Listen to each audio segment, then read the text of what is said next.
Red Dead Redemption 2 treats us players with several unique supporting characters. All have their own rich, detailed stories that can be explored by the player if they choose to take the time to do so. But that's just it. This game already has such an immensely well-written main story that it can sometimes easily distract us from fully exploring these amazing characters. With all of that said, I have a question for you. Who is Mary-Beth Gaskill? Well, can Miss Grimshaw spare you? Can Miss Grimshaw spare you? What's happened to you, Arthur? Hello everyone, I am Zumie Fiasco. Welcome back to another Red Dead Redemption 2 video. In today's video, we are going to be exploring the story of Mary-Beth Gaskill, trying to go back as early as her life before the Vanderlyn gang through to when she parted ways with them after things didn't work out. I wanted to really explore this character because she seems larger than her role, almost like there is something more to her that we don't know about. MaryBeth is the girl next door for the majority of the Red Dead 2 player base. At some point, almost everyone has had a little crush on this character.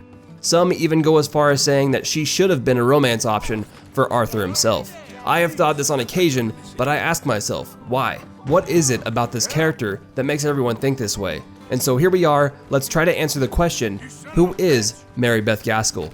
Okay, for starters, let's check out her brief gang profile description Rockstar Games gives us over on the official website for the Vanderlyn gang. Mary-Beth Gaskill, a kind, good-natured young woman, which makes her the perfect criminal. By the time people realize they've been duped, Mary-Beth is already on her way home with the money.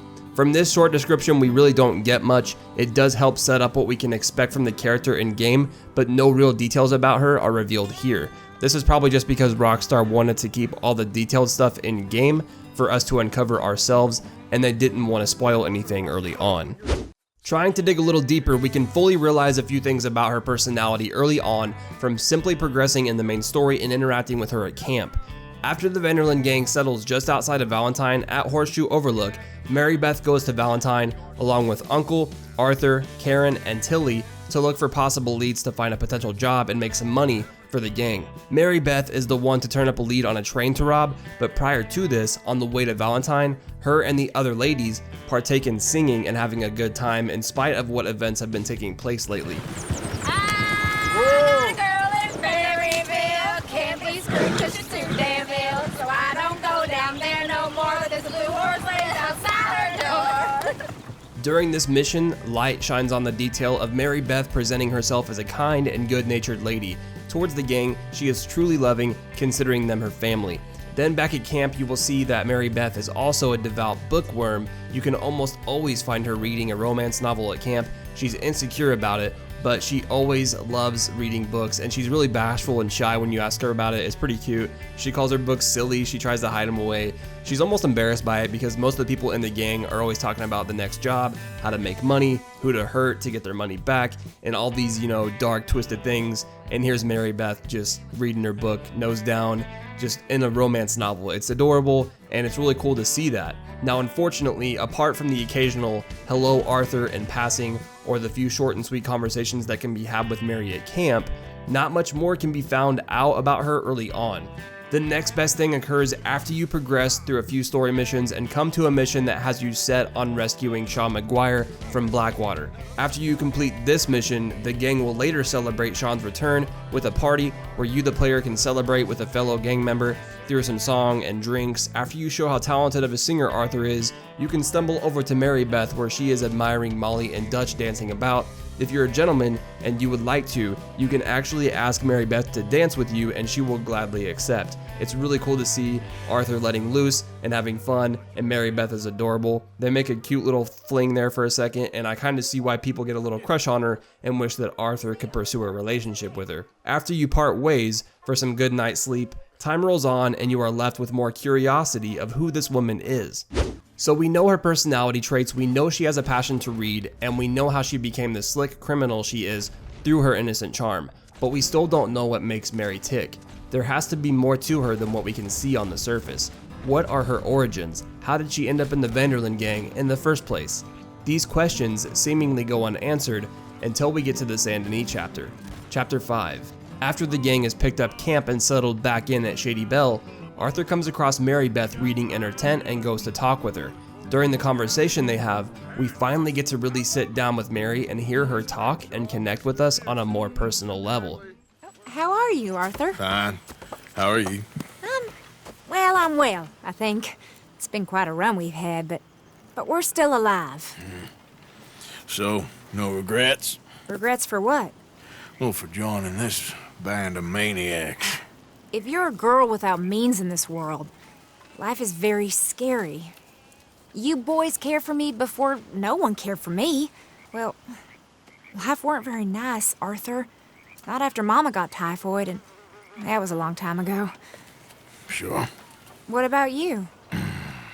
I heard you ran into that Mary girl. Yep. And? Got me thinking how that all ended. Long time ago now. What happened?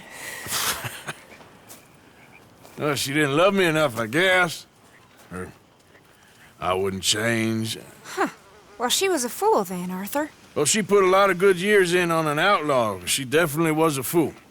In these books, life seems so simple, but in reality, I can't make head nor tail of it. And there we go. Finally, some insight to the origins of Mary-Beth Gaskill and reasoning as to why she joined the gang. Mary talked about how unsure of her life she was before joining the gang, as if she felt she had no purpose, stating if you're a girl without means in this world, life is very scary. In a way, she may have felt lost. It seems as though she was an only child as well, since she didn't mention any brothers or sisters looking out for her or ones that needed looking out for before she joined the gang. Not only may she have been an only child, but it sounds like her father may not have been around either, since she failed to mention him at all and only talked about her mother. She then goes on to say her mother got typhoid. Typhoid is a fever that is contracted from a bacterial disease spread through contaminated food and water or close contact with someone that already has it.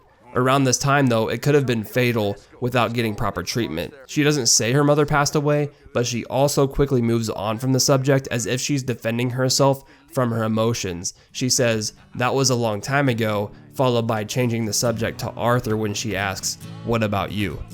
From here, the rest of the story carries on without Mary for the most part. There is a point in your playthrough where Arthur can confess his fatal tuberculosis diagnosis to MaryBeth to vent though. MaryBeth gives her sincere condolences but tries to cheer Arthur up by encouraging him to make his last moments count. It's such a bittersweet conversation to see that makes us appreciate this girl even more. She is too good for us, we don't deserve her, and she deserves so much better than the Vanderlyn gang, and luckily for her, that's exactly what Mary gets. Towards the end of the downward spiral and falling out of the Vanderlyn gang, MaryBeth manages to get out just fine. Fast forward to 1907, MaryBeth has become a romantic novelist and is seen working on a book at Valentine Station. John Marston encounters her there, and the two chat about their new lives, while also reminiscing about their old ones. When a train approaches, the two bid a bittersweet farewell as MaryBeth boards the train to her new life, pursuing her dream. How are you? I'm very well. How are you? I'm good.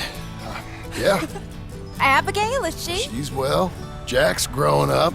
Sweet boy. Not anymore. But he's okay. How are you? I'm well. I write now.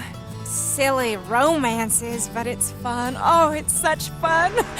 Do you? My pen name is Leslie Dupont. Sort of French, sort of ambiguous. Well, the books are unambiguously awful, but they sell.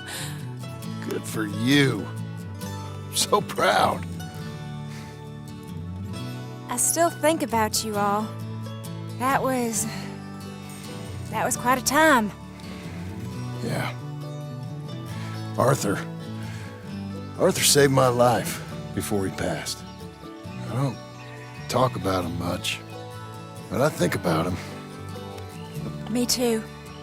Alright everyone, I think we have answered the question. Simply put, Mary-Beth Gaskill was a troubled, sweet young woman who thought she had found purpose within a family of outlaws that ultimately showed her what she really wanted to be, which was a romantic novelist. She cared for others and loved wholeheartedly, an all-around, genuine good person, with a small background of thievery and mischief. I hope you guys enjoyed the video. If you did, be sure and leave a fat like rating down below to show your support. And also, big thing here, do not forget to subscribe and turn notifications on so you don't miss out on any future uploads. I hope to see you all in the next video. Later.